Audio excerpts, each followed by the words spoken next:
La hormona producida de forma preferente por los feocromocitomas extraadrenales es principalmente los tumores extraadrenales principalmente van a producir noradrenalina. También producen adrenalina, pero en mayor cantidad noradrenalina. En cambio, los adrenales pueden producir cualquiera de las dos. Respecto al feocromocitoma, indique la alternativa correcta. Todos los pacientes presentan siempre hipertensión. La hipertensión puede alternar con hipotensión. Las crisis hipertensivas se producen solo en feocromocitomas malignos. Las crisis hipertensivas nunca se producen en feocromocitomas malignos. La hipertensión mantenida es rara. La respuesta es: la hipertensión puede alternar con hipotensión. Hemos visto que pueden haber situaciones de hipotensión.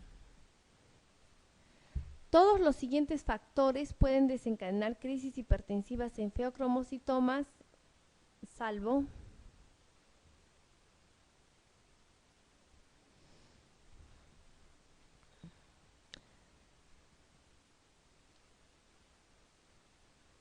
estrés. En el diagnóstico de feocromocitoma, las catecolaminas plasmáticas siempre están elevadas. Las catecolaminas libres y metanefrinas en orina están elevadas. Es siempre necesario realizar test de provocación. El ácido vanilmandélico en orina está disminuido. Se debe confirmar el diagnóstico con aspiración percutánea de aguja fina. La respuesta es la B. Las catecolaminas libres y metanefrinas en orina están elevadas. Este es el principal diagnóstico que se realiza, la prueba diagnóstica para el feocromocitoma. En hipertensos con sospecha clínica de feocromocitoma, ¿cuál de los siguientes grupos de hipotensores está indicado en el tratamiento inicial del paciente?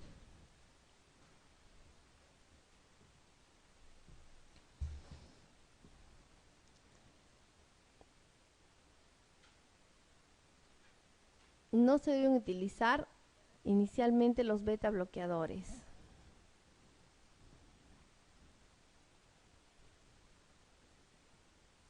Respecto al feocromocitoma, señale lo falso.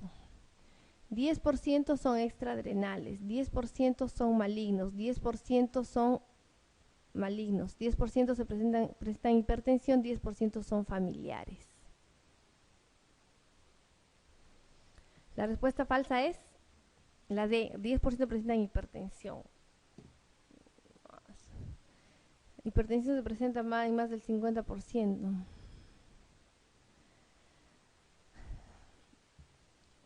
A ver, la glándula paratiroidea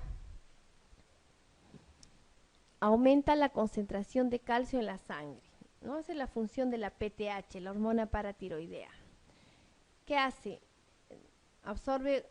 Reabsorbe el calcio del hueso, del intestino y de los riñones. Los tenemos, la hormona paratiroidea, la PTH, reabsorbe el calcio del hueso y lo lleva a la sangre. Reabsorbe el calcio de los riñones y lo regresa a la sangre. Y absorbe el calcio ingerido por los alimentos, mediado por la vitamina D, y lo lleva a la sangre. En conclusión, la PTH tiene la función de aumentar los niveles de calcio en sangre, o sea, mantiene la calcemia normal. El hiperparatiroidismo es el aumento de la concentración de la PTH. Puede ser primario o puede ser secundario. Primario, cuando el aumento de la PTH se da en las glándulas paratiroideas por alteraciones de estas células. Y por lo tanto, el aumento de la PTH va a producir hipercalcemia. En cambio, el hiperparatiroidismo secundario, también hay un aumento de la secreción de la PTH, pero las células de esta glándula están normales. Es decir, hay un estímulo externo que produce el aumento de la secreción de PTH, por ejemplo, en la insuficiencia renal crónica, la hipocalcemia, déficit de vitamina D o hiperfosfatemia. El hiperparatiroidismo primario produce hipercalcemia debido a un excesiva producción de PTH del tejido paratiroideo primario. Entonces aquí en el hiperparatiroidismo primario está enferma la paratiroides, que produce más hormona de lo normal y por lo tanto mayores niveles de calcio en sangre. Su incidencia es 42 cada 10.000 personas y su prevalencia 4 cada 1.000 mujeres mayores de 60 años. Y más o menos en 1 de cada 1.500 ingresos hospitalarios se presenta esta patología. Es más frecuente en mujeres más o menos entre los 55 años. Entonces, las causas del hiperparatiroidismo primario son, en primer lugar, la presencia de un adenoma paratiroideo en la glándula paratiroidea, en una de las 4 glándulas. O puede haber una hiperfunción de todas las glándulas, que se llama hiperplasia o adenomas múltiples o hiperfunción policlonal. Además, puede haber un carcinoma paratiroideo en el 1 a 2% de los casos y en otras situaciones asociados al NEN1 o al NEN2. O hipercalcemia hipocalciúrica familiar. Generalmente es asintomática la enfermedad. Muchas veces tiene un progreso lento o no progresa. Simplemente se encuentra los niveles de calcio ligeramente elevados, se hace el diagnóstico, pero no progresa la enfermedad, es decir, no tiene consecuencias en el futuro. Solamente el 25% de los casos tiene una enfermedad progresiva. Se palpa el tumor en el cuello solamente en el 1%. Y cuando progresa, da manifestaciones. Pueden ser manifestaciones renales, como nefrolitiasis, nefrocalcinosis, disminución del filtrado glomerular, o alteraciones tubulares como acidosis tubular. O manifestaciones óseas, la osteoitis fibrosa quística, que ya es muy rara, caracterizada por dolor óseo, deformidad, quistes óseos y susceptibilidad a fracturas, y la osteopenia u osteoporosis difusa, que produce fracturas patológicas. Los signos y síntomas de hipercalcemia crónica son inespecíficos. Pueden ser neuromusculares como debilidad muscular proximal, fatiga, atrofia, poliuria, polidipsia, alteraciones psiquiátricas como depresión, cambios de la personalidad o psicosis. A nivel digestivo, úlceras, estreñimiento, pancreatitis. A nivel articular, condrocalcinosis, gota osteoartritis o calcificaciones metastásicas e hipertensión. Esta es la radiografía de un paciente con hiperparatiroidismo primario, ¿no? Aquí tenemos un quiste óseo.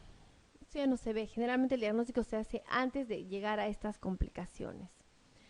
Entonces, el diagnóstico del hiperparatiroidismo primario se realiza con hipercalcemia, hipercalciuria, hipofosfatemia y aumento en los niveles de PTH. Además, utilizamos los estudios de localización porque tenemos que ver si las 4 glándulas paratiroideas están afectadas o solamente una. El estudio más importante es la gammagrafía con tecnesio sexta-MIBI. Esta gammagrafía nos puede ubicar a las glándulas paratiroideas normales o incluso ectópicas, porque muchas personas, más del 50% de la población, tiene glándulas paratiroideas ectópicas. Además, se pueden hacer tomografía, resonancia y ecografía del cuello, pero son menos sensibles. Esta es una gammagrafía donde nos está mostrando un tejido paratiroideo ectópico a nivel del mediastino. El tratamiento siempre debe ser quirúrgico si estamos frente a un adenoma productor de PTH. Se recomienda la paratiroidectomía quirúrgica en las siguientes situaciones. Cuando hay manifestaciones clínicas de hiperparatiroidismo primario, litiasis renal, disminución de la depuración de creatinina, hay que descartar otras causas, enfermedad ósea, como hemos visto los quistes óseos, enfermedad neuromuscular, síntomas atribuibles a hipercalcemia o episodios previos de hipercalcemia grave. Se llama hipercalcemia grave cuando los niveles de calcio están por encima de 14, considerando que los niveles normales son de 8,5 a 10,5 miligramos por decilitro. También cuando los niveles de calcio están más de 12 la excreción urinaria de calcio es mayor a 400, hay una disminución de la densidad ósea, el paciente es menor de 50 años o dificultad para seguimiento médico. Por ejemplo, pacientes que viven lejos, tienen escasa posibilidad de seguimiento o pacientes que de todas maneras desean operarse. ¿En qué consiste la cirugía? Hay que hacer una exploración quirúrgica. Si se encuentra una de las glándulas agrandadas, hay que extirparla y hay que hacer biopsia de las otras. Pero si todas las glándulas están agrandadas, es decir, hay una hiperplasia de paratiroides, se realiza paratiroidectomía de 3,5 glándulas. Y la otra mitad que queda hay que reimplantarla. La reimplantan generalmente en el antebrazo o en otros músculos del cuello o del brazo. La tasa de curación con la cirugía, si solo un adenoma, entonces es 95%, pero si es una hiperplasia es menor tasa de curación. No existe tratamiento médico definitivo, es decir, siempre hay que operar. Solamente está indicado el tratamiento médico cuando los niveles de calcio no están muy altos, 10,5, 11,5. No hay síntomas o está contraindicada la cirugía. Cuando estamos frente a una hipercalcemia severa, más de 14, esto es una emergencia, hay que aumentar la ingesta hídrica, reducir los niveles de calcio en la dieta y suprimir los diuréticos tiacídicos porque estos son los que disminuyen la eliminación de calcio. Hay que corregir las otras alteraciones como insuficiencia renal, hipomagnesemia e hipopotasemia. El hiperparatiroidismo secundario es una enfermedad que se caracteriza también por un aumento de la secreción de PTH por las células paratiroideas normales, pero en respuesta a diferentes situaciones. Cuando hay insuficiencia renal, hipocalcemia, déficit de vitamina D, hiperfosfatemia. Es decir, esa es una respuesta compensadora, nada más, Su causa principal se da en la insuficiencia renal crónica. Estas son las causas del hiperparatiroidismo secundario. Deficiencia de vitamina D, mala absorción de vitamina D, fármacos que inducen raquitismo osteomalacia, raquitismo resistencia a vitamina D, ingestión excesiva de compuestos de fosfatos inorgánicos, hipomagnesemia intensa y insuficiencia renal crónica. ¿Por qué hay hiperparatiroidismo en la insuficiencia renal crónica? En primer lugar, porque en la insuficiencia renal crónica hay disminución de la filtración glomerular. Esta disminución de la filtración glomerular hace que los niveles de fósforo no se eliminen adecuadamente y aumenten su concentración en sangre, entonces hay hiperfosforemia. Esta hiperfosforemia desvía la curva de calcio y de la PTH hacia la derecha. ¿Por qué? Porque la PTH actúa sobre el calcio de acuerdo a una curva, de producción y de secreción. Esto hace que aumente la secreción de PTH. Entonces, el aumento de fósforo baja los niveles de calcio y aumenta la secreción de PTH, por un lado. Por otro lado, la uremia favorece a una resistencia esquelética a la PTH. Entonces, la PTH no actúa adecuadamente sobre los huesos, no saca calcio y esto aumenta la hipocalcemia, que también aumenta la secreción de PTH. Y finalmente, el número de nefrones está disminuido y por lo tanto su respuesta a la PTH. Esto hace que disminuyan los niveles de vitamina D. Sabemos que la vitamina D se sintetiza en el riñón. Al haber disminución de vitamina D, entonces no se absorbe el calcio intestinal, esto favorece la hipocalcemia y eso también aumenta la secreción de PTH. Por lo tanto, el diagnóstico se realiza cuando los niveles de PTH están muy altos, el calcio está normal o bajo y el fósforo también puede estar normal o alto. El tratamiento, primero hay que hacer la prevención. Si sabemos que estamos en una insuficiencia renal crónica, se recomienda disminuir la ingesta de proteínas, Si estamos en una insuficiencia renal crónica moderada, o sea, la depuración de creatinina está a menos de 50, hay que utilizar calcitriol a dosis bajas. Es controversial, pero cuando la depuración de creatinina está a menos de 25, de todas maneras hay que utilizar calcitriol. El calcitriol sabemos que es la vitamina D activa, que va a favorecer la absorción de calcio intestinal. El tratamiento entonces en este caso es mantener los niveles de calcio entre 10 a 10.5, si el paciente 11 si está en diálisis, y el fósforo entre 4 a 6.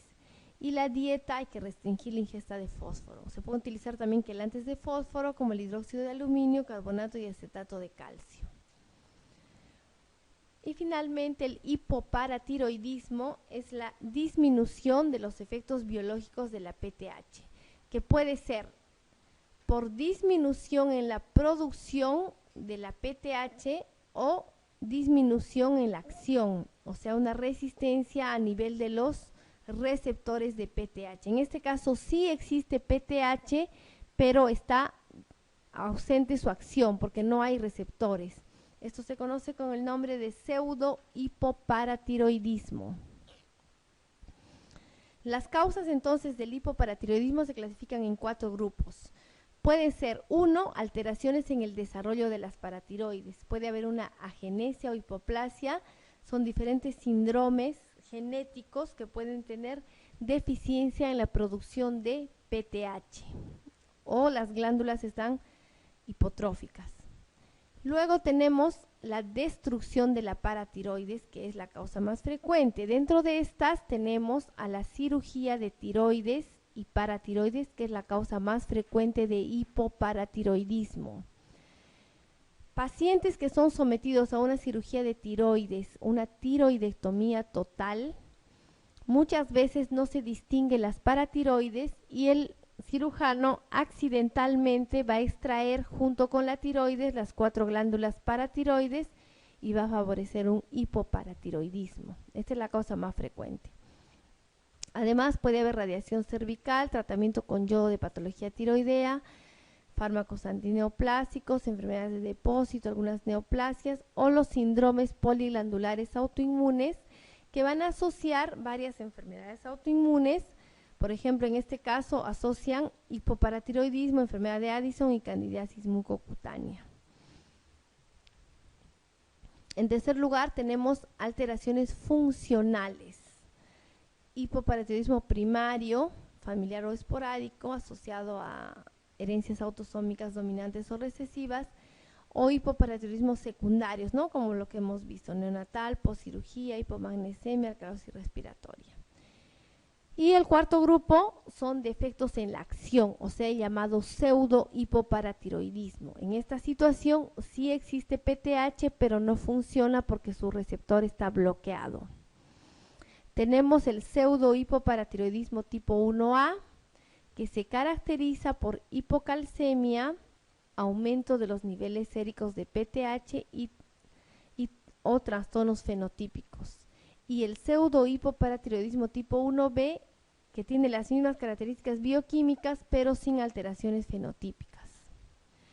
El cuadro clínico del hipoparatiroidismo en general es la hipocalcemia. Sea primario o sea secundario, o por alteración del receptor, puede ser, hay hipocalcemia. Al haber hipocalcemia se manifiesta con alteraciones neuromusculares, ¿no? Una hipocalcemia produce la famosa tetania, ¿no? Que es la contracción muscular tónica espontánea dolorosa. Esta contracción está precedida de hormigueos de dedos y de boca. Y lo más frecuente en la tetania es el espasmo carpopedal, ¿no? Que es el signo de la mano de comadrón. La mano se pone en la posición que el ginecólogo va a examinar, ¿no? Va a contraer todos los músculos y los va a doblar hacia adelante. Además puede haber contracción de otros grupos musculares como laringoespasmo y broncoespasmo. Estos signos de tetanía también se presentan en la hipomagnesemia, alcalosis metabólica y alcalosis respiratoria, ¿no? Por hiperventilación, ¿no? Esto es lo que se da, por ejemplo, en pacientes que tienen síndrome conversivo. Empiezan a hiperventilar y hacen todos los signos de tetania. También podemos reproducir la tetania, la mano de comadrón, ¿no? Con el signo de Trousseau. Vamos a insuflar el esfigmomanómetro, más o menos 20 milímetros de mercurio, menos de la presión sistólica durante 3 minutos. Y si el paciente tiene hipocalcemia, entonces se va a evidenciar la mano de comadrón. Este signo puede ser positivo hasta en 4% de la población normal. Además, pueden haber convulsiones focales o generalizadas. El signo de Chebostek también puede ser estimulado mediante el estímulo del nervio facial, que sabemos está a 2 centímetros delante y debajo del arco cigomático, ¿no? En esta zona. Entonces ahí se le hace una pequeña percusión con los dedos y se ve que el ángulo de la boca comienza a elevarse hacia arriba. Entonces ese es el signo de Chebostek, pero está presente en el 25% de la población normal. Esos dos son los signos típicos de hipocalcemia. Además, la hipocalcemia produce alteraciones cardiovasculares, prolongación del intervalo QT o insuficiencia cardíaca congestiva resistente al tratamiento con digital. En el cuadro clínico de la hipocalcemia crónica es diferente, ¿no? A nivel del sistema nervioso central puede haber papiledema, un pseudotumor cerebral o manifestaciones extrapiramidales, con trastornos de la personalidad, retardo mental y psicosis. A nivel ocular pueden haber cataratas subcapsulares, a nivel de piel, sequedad, eczema, pelo frágil, alopecia, alteraciones dentales como hipoplasia del esmalte, calcificación de partes blandas con depósitos periarticulares, anemia macrocítica megaloblástica por deficiente unión de la vitamina B12 al factor intrínseco. El hipoparatiroidismo autoinmune está asociado al síndrome poliglandular autoinmune tipo 1, que se caracteriza por insuficiencia suprarrenal primaria, enfermedad de Addison, hipoparatiroidismo y candidiasis mucocutánea. Se presenta en personas jóvenes.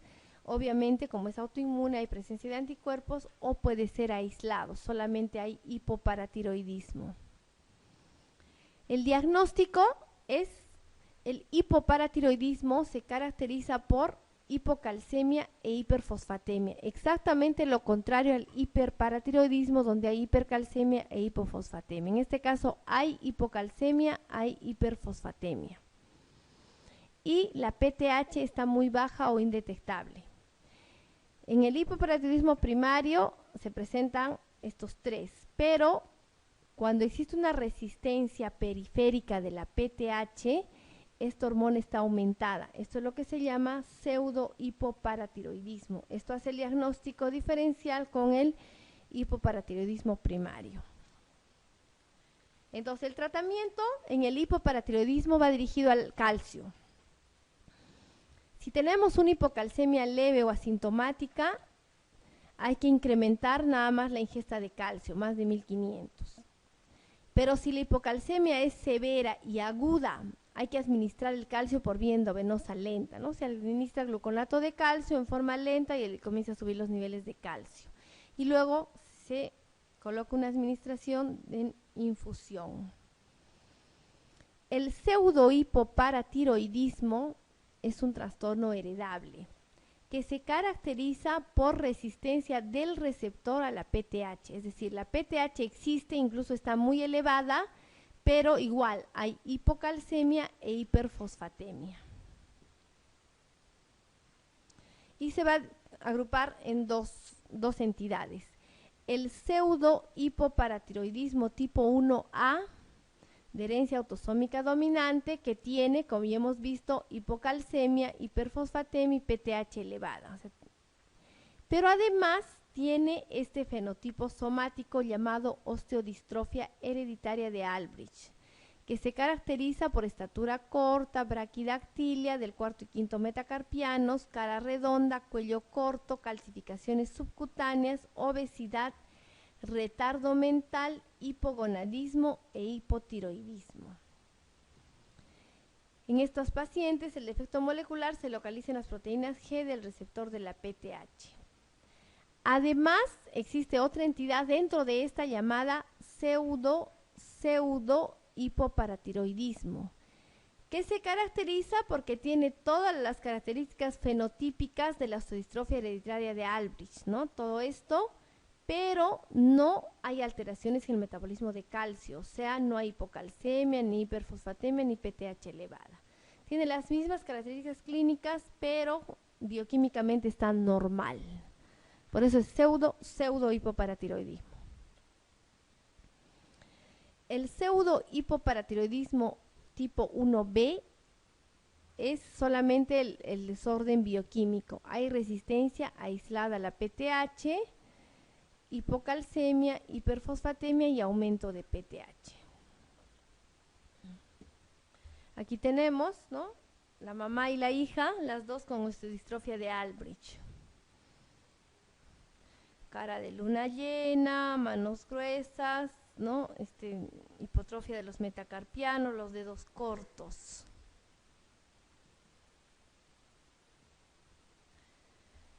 A ver.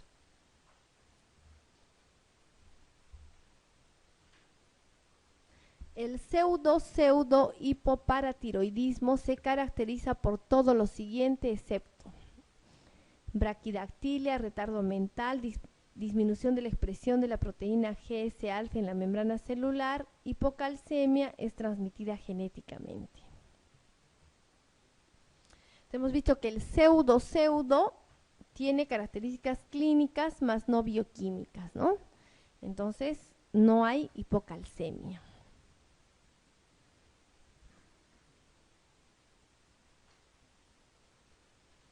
Una mujer de 41 años, previamente sana, acude por náuseas y vómitos, el calcio es alto, se diagnostica hiperparatiroidismo.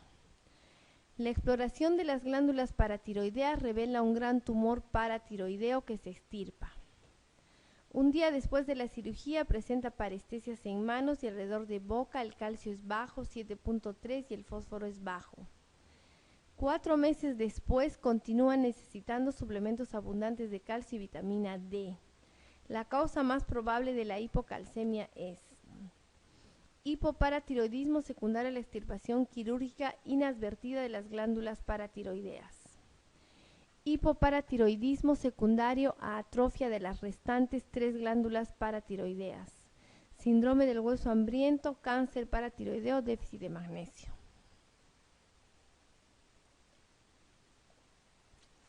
Entonces, tenemos una paciente con calcio alto, o sea, tiene hiperparatiroidismo.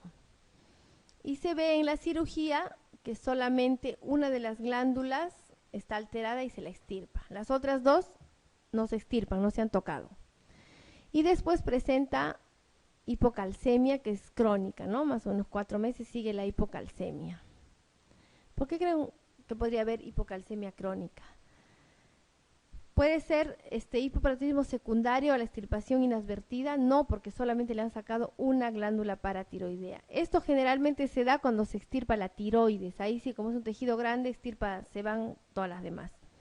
No es esa. El hipoparatiroidismo secundario a atrofia. No se pueden atrofiar las 4 glándulas porque su irrigación no es la misma, entonces tienen diferentes zonas. Síndrome del hueso hambriento. En los pacientes con hiperparatiroidismo crónico, no sabíamos que la paciente tenía hiperparatiroidismo, hay osteopenia, osteoporosis. Entonces, como había un aumento de la PTH, reabsorbía mucho el calcio. En cambio, ahora que ya la PTH se normaliza, el hueso está recuperando su calcio. Por eso se llama síndrome del hueso hambriento. La neoplasia endocrina múltiple tipo 1 se caracteriza por, hemos dicho que la tipo 1 se caracteriza por alteración, por las 3 P's. Era pituitaria, paratiroides y páncreas. Al hablar de páncreas también estamos hablando de tumores gastrointestinales. Entonces, hiperparatiroidismo, no, medular tiroides no, síndrome de Zollinger-Ellison es un gastrinoma, que es un tumor enteropancreático, prolactinoma, que es un tumor de la pituitaria, y feocromocitoma no. Entonces tenemos paratiroides, componente pancreático y componente pituitario. La respuesta sería 1, 3 y 4.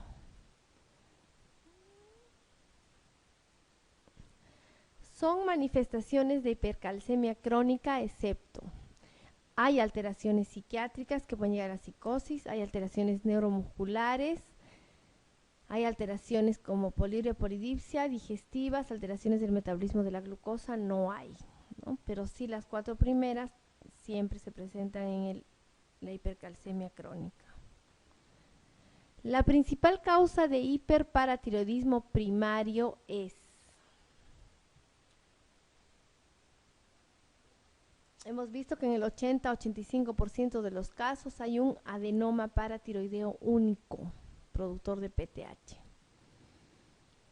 El hiperparatiroidismo es la causa más frecuente de hipercalcemia y su etiología más frecuente es: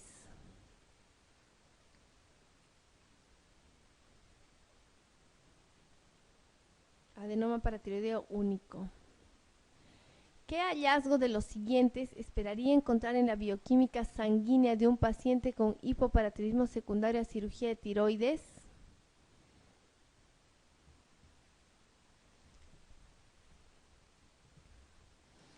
Entonces, después de operar la tiroides y se extirpan las paratiroides, encontramos que el calcio está bajo y el fósforo está elevado.